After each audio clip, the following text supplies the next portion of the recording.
as far as the decision rendered against former Prime Minister Imran Khan today is concerned, the decision forms a part of a series of judgments through which prime ministers and other important politicians have been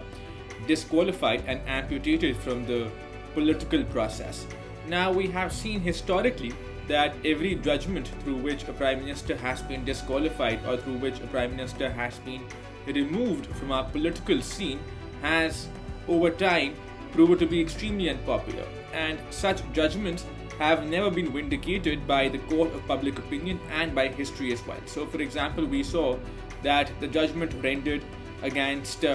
former Prime Minister Zulfikar Ali Bhutto, through which he was sentenced to death, that judgment over time has not only exposed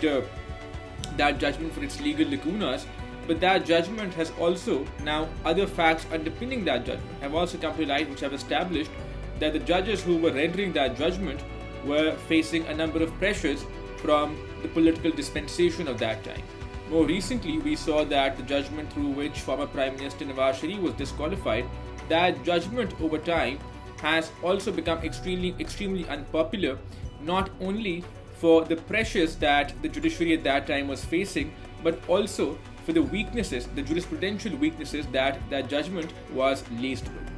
Now, if we look at the decision that is rendered today, the decision through which former Prime Minister Imran Khan has been disqualified.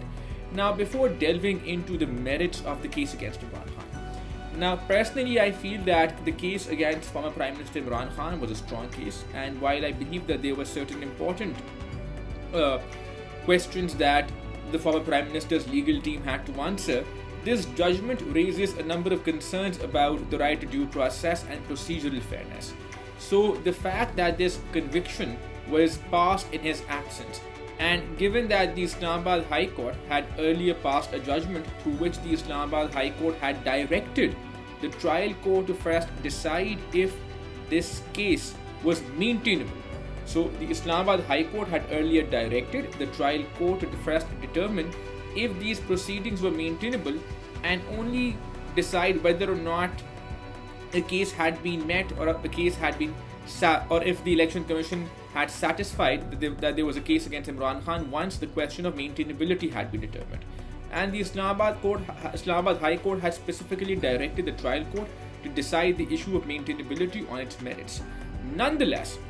given that the question of maintainability was still not decided on merits, and given that the trial court simply dismissed all concerns and all applications questioning the proceedings' maintainability on grounds that the accused counsel was not present in court, I think that raises a number of questions about due process and procedural fairness. So I am sure that this judgment would be challenged before the Islamabad High Court, this conviction would be challenged before the Islamabad High Court, and I would not be surprised if this conviction also, like previous convictions, like previous judgments through which other prime ministers were convicted, I would not be surprised if this judgment too does not fail to meet muster when it's challenged before the Islamabad High Court.